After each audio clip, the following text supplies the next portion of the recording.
Thank you for being here today. Let me start with a question. Do the people in your life lift you up or pull you down? Do they feel like a warm fire on a cold night, or are they more like a storm, leaving destruction in their wake? Life is precious, and so is your energy. True friends, a supportive family, and meaningful connections can make life feel like a journey worth taking. But not everyone in your circle shares that purpose. Some people are like shadows, always around, but never adding any light. Others are more like anchors, holding you back when you're trying to move forward. Toxic relationships can creep into your life quietly, like weeds in a garden. At first, they seem harmless, but over time, they choke your growth. These so-called friends might be the reason you doubt yourself, feel trapped in endless drama, or carry a weight that was never yours to bear. And yet, we cling to these relationships out of fear, habit, or guilt. As Stoic philosophy teaches, life is too short to waste on people who drain your joy or disrupt your peace. You don't owe your time, energy, or soul to anyone who treats you as less than you deserve. If they don't nourish your growth, it's time to let them go. Today, we'll uncover 5 types of friends you need to walk away from, immediately. Because protecting your mental health isn't selfish, it's survival. Let's dive in. 1. When friendship feels like a transaction picture. Every time your phone buzzes, you already know what's coming. A request, a favor. Another, "Can you help me with this?" At first, you don't mind. It feels good to be needed. But then it happens again and again, and the pattern becomes clear. This isn't friendship. It's a transaction. Think of your energy like a cup of water. A real friend drinks from it occasionally, but they also refill it when you're running dry. A friend who only takes is like a leak in that cup, slowly but surely draining you, leaving you empty. It's not wrong to help. Friendship is about mutual support. But when the scales are always tipped in one direction, when they take without giving, when their presence feels more like a task than a comfort, it's time to ask yourself, is this a real friendship, or am I just being used? Stoic philosophy reminds us to protect our inner peace above all else. Marcus Aurelius once said, "The happiness of your life depends upon the quality of your thoughts." But how can your thoughts stay clear and positive when you're weighed down by someone who only sees you as a convenience? Take Lucas's story as an example. Lucas had a friend, Eric, who constantly asked for help, borrowed notes, computer fixes, endless favors. Lucas, being kind, obliged every time. But when Lucas faced a career dilemma and needed Eric's advice, Eric brushed him off, too busy to care. It wasn't malice. It was simply that Eric never saw Lucas as an equal in the relationship. And why would he? Lucas never set boundaries. At this point, you might wonder, should I cut this person off completely? Isn't it cruel to stop helping someone in need? Here's the truth. You don't have to slam the door shut, but you do need to build one. Boundaries are the key to protecting your time, energy, and self-worth. You can say, "I can't help with this right now, but I hope you find a solution."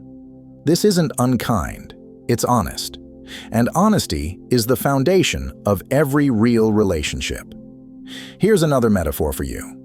Friendships should feel like bridges, both sides contributing equally to hold the weight of the connection. If you're the only one building and maintaining the bridge while the other person strolls across it, eventually it's going to collapse. You can't keep building alone. You might also ask, but won't they hate me if I stop helping? Maybe. Maybe not. But their reaction is not your responsibility. True friends will respect your boundaries. Those who don't were never friends. They were opportunists. When you let go of people who only take, you create space for those who genuinely care. You free up your energy for relationships that enrich your life instead of draining it. Protecting your peace isn't selfish. It's essential. As Epictetus said, the key is to keep company only with people who uplift you, whose presence calls forth your best. If you've been stuck in one-sided friendships, now is the time to act. Take a step back, evaluate the relationships in your life, and ask yourself, who truly adds value to my world? And most importantly, remember this. Setting boundaries isn't about shutting people out. It's about letting the right ones in. 2. When a friend becomes the voice that doubts you. Imagine a friend who always seems to turn the tables on you. Every misstep, every canceled plan, every disagreement, it's always your fault, at least in their eyes. They'll say things like, "I care about you, but you make everything so difficult," or "You're overthinking, I never said that." At first, you brush it off, thinking they're just having a bad day. But over time, these moments stack up, and you start questioning not just the friendship, but yourself. This is what it feels like to be gaslit by someone you trust. Gaslighting isn't always loud or obvious. It's subtle, often wrapped in a facade of concern or affection. But its goal is the same: to make you doubt your reality, feel guilty, and keep control in their hands. Marcus Aurelius said, "You have power over your mind, not outside events. Realize this, and you will find strength." But how can you reclaim your strength when someone keeps planting seeds of self-doubt in your mind? Let's put it in perspective with a metaphor. Imagine you're climbing a mountain, and your friend offers to guide you. But as you climb, they keep loosening your rope, causing you to slip, only to say, "See, you're just not careful enough." You start to question your footing, your skills, even your worth, until you realize the real problem isn't the mountain or you. It's the one loosening the rope. You might wonder, why would someone I care about manipulate me like this? Often, people who gaslight are projecting their own insecurities. It's easier for them to make you feel small than to confront their own flaws. They deflect responsibility, turning every problem into your fault, so they never have to face their own mistakes. Brian's story is a perfect example. He blamed his friend for every canceled plan and every disagreement. He'd say, "You ruin everything," ignoring his own lateness or lack of effort. His words weren't just careless, they were calculated. By constantly shifting blame, he controlled the dynamic, ensuring his friend always felt guilty, always apologizing, and always doubting themselves. At this point, you might be thinking, how do I know if I'm being gaslit? Pay attention to patterns. Do they contradict themselves often, saying one thing but doing another? Do they claim to value your friendship while consistently disrespecting your opinions or dismissing your feelings? Do you feel drained, anxious, or like you're always walking on eggshells around them? These are signs that the friendship is rooted in manipulation, not mutual respect. Now, the bigger question, what do I do? Stoicism reminds us to focus on what we can control, our responses, our choices, our boundaries. You don't have to confront them with anger or accusation. Calmly but firmly state your feelings. For example, you might say, "I feel uncomfortable when all the blame is placed on me. I want this friendship to be about mutual respect." This sets a boundary and shows them their behavior is unacceptable. But here's the truth. Not everyone will change. Some will dismiss your words, continue their patterns, and test your limits. If that happens, you have to ask yourself, is this friendship worth the cost of my peace? Walking away isn't easy, especially from a long-standing relationship, but it's necessary when the cost is your mental well-being. True friendships are a refuge, not a battleground. They don't make you question your worth. They remind you of it. They don't leave you feeling drained.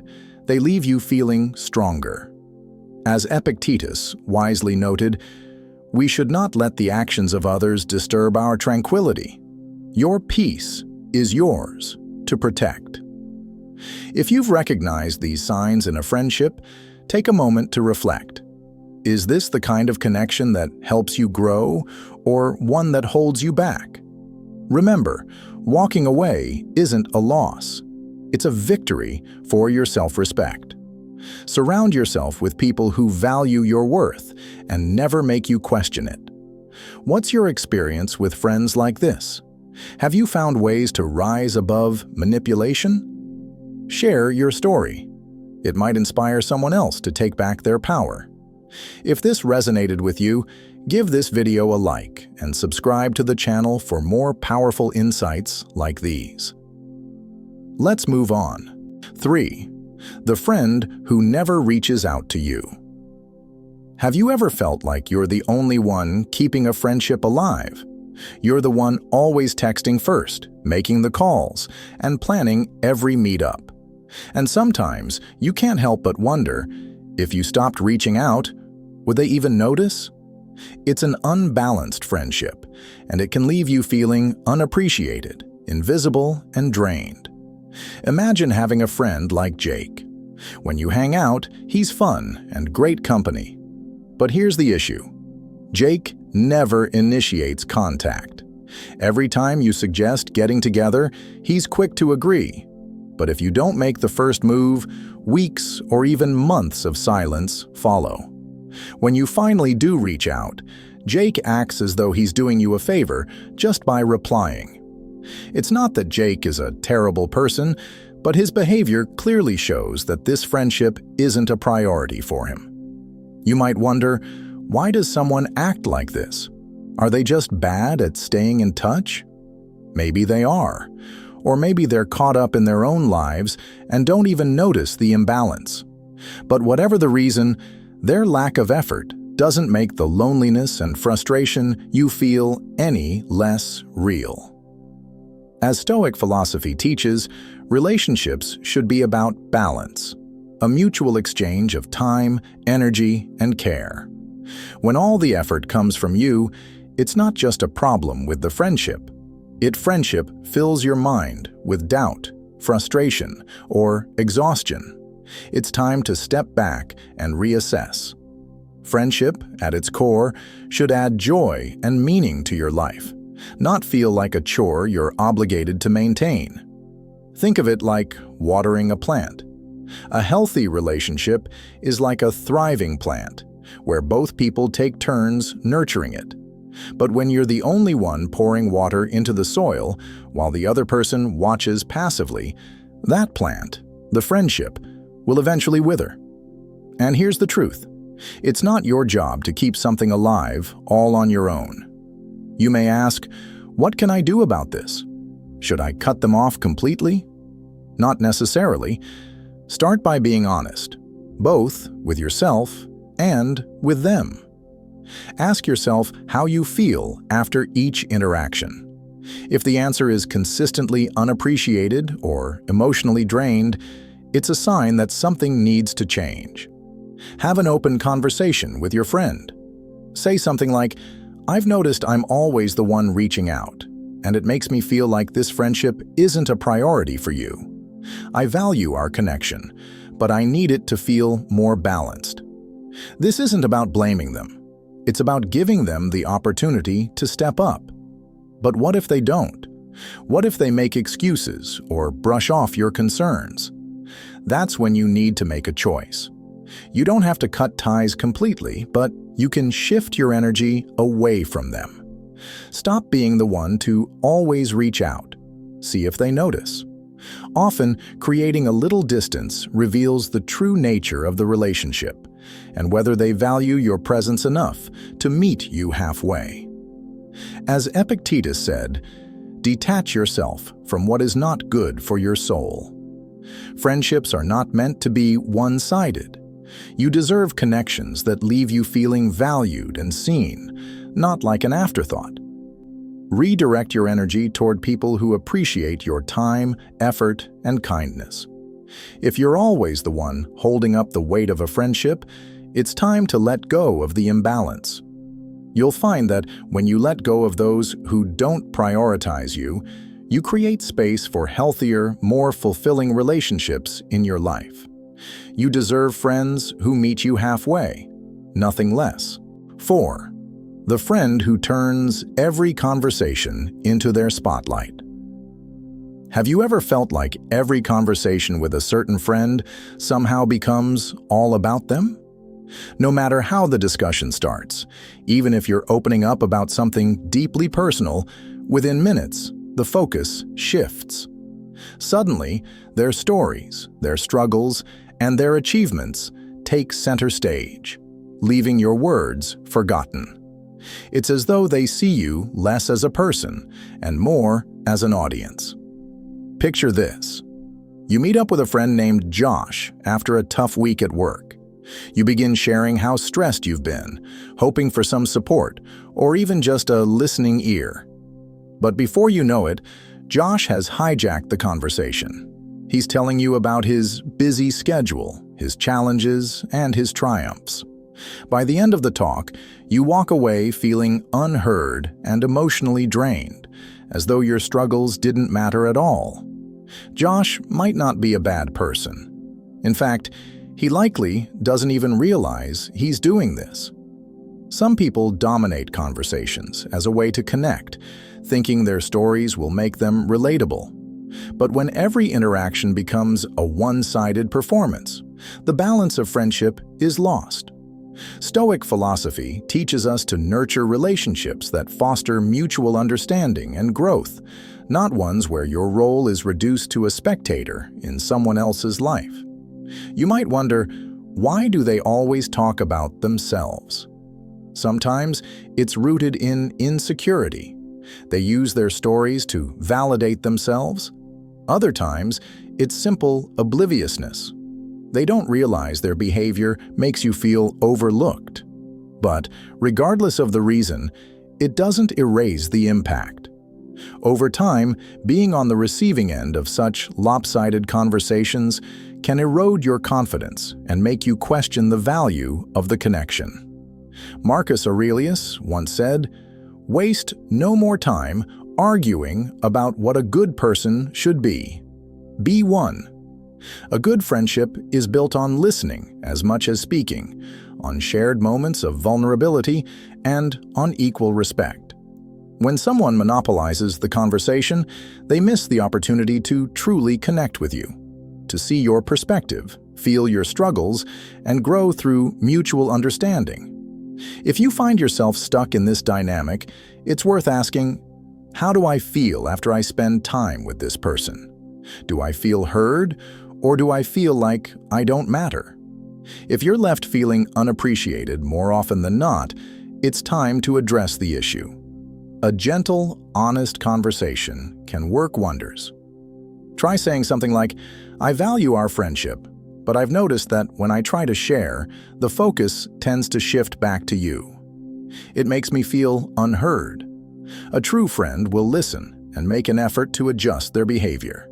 But if they continue to dominate every interaction, you might need to reevaluate their role in your life. This doesn't mean cutting ties completely. It means protecting your energy. Dial back the emotional effort you invest and reserve it for relationships that are genuinely reciprocal. As Epictetus said, we should not try to please everyone, but instead, please those who matter. True friendships are about balance. They leave you feeling valued, heard, and respected. If someone can't give you that, they're not a friend. They're just a storyteller looking for an audience. You deserve better. 5. The friend who tears you down to build themselves up. Friends are meant to walk alongside you, cheering you on through life's highs and encouraging you through its lows. But what happens when the very person you trust to lift you up starts pulling you down instead? Have you ever noticed how one particular friend always manages to make you feel small? Even their moments of joy seem wrapped in subtle jabs or comments that chip away at your confidence. Imagine this. Your friend Ryan just bought a brand new car. You're happy for him and excited to celebrate his success. But instead of simply sharing his excitement, Ryan turns the conversation into a lecture. He says things like, "I guess not everyone knows how to manage their finances like I do." It's not just a brag. It's a backhanded reminder of where you're supposedly falling short. Statements like these leave you questioning not just your progress, but your worth. It's important to separate genuine enthusiasm from intentional belittlement. Some friends may not realize the way they share their achievements can come across as condescending. But when this behavior becomes a pattern, when it consistently makes you feel less than, it stops being accidental and starts being toxic. You might wonder, why would someone I call a friend act this way? Often, this kind of behavior stems from their own insecurities. By talking down to you, they momentarily boost their own self-esteem. Stoic philosophy reminds us of this truth. When someone is properly grounded in life, they shouldn't feel the need to look down on others. A confident person doesn't need to diminish someone else to feel better about themselves. Think of your self-worth as a flame. A good friend will protect it, help it grow, and add to its light. But a friend who constantly talks down to you is like wind trying to snuff out that flame, leaving you in darkness.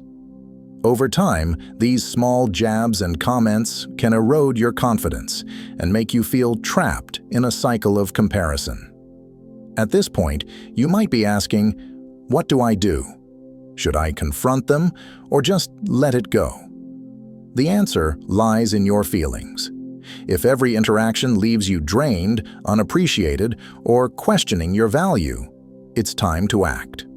Start by addressing the issue calmly but firmly. Say something like, "When you say things like that, it makes me feel disrespected." This gives them a chance to understand the impact of their words and adjust their behavior. But let's face it, not everyone will change. Some people will brush off your feelings or double down on their behavior. If that happens, you have to make a choice. Do you keep allowing their words to chip away at your self-esteem, or do you step away to protect your peace? Walking away from a toxic friendship isn't easy, but sometimes it's the most self-loving thing you can do. Epictetus once said, "We cannot choose our external circumstances, but we can always choose how we respond to them." You can't control their words or actions, but you can control whether you allow them to stay in your life. True friends celebrate your victories, support your struggles, and make you feel valued, not inadequate. If someone constantly makes you feel small, it might be time to reevaluate their place in your life. A healthy friendship is built on mutual respect, encouragement, and growth. You deserve nothing less. Protect your energy, guard your confidence, and surround yourself with people who truly see your worth. If this message resonated with you, hit the like button, share it with someone who needs to hear it, and subscribe to the channel for more empowering insights. You deserve friends who build you up, not tear you down. Never settle for less.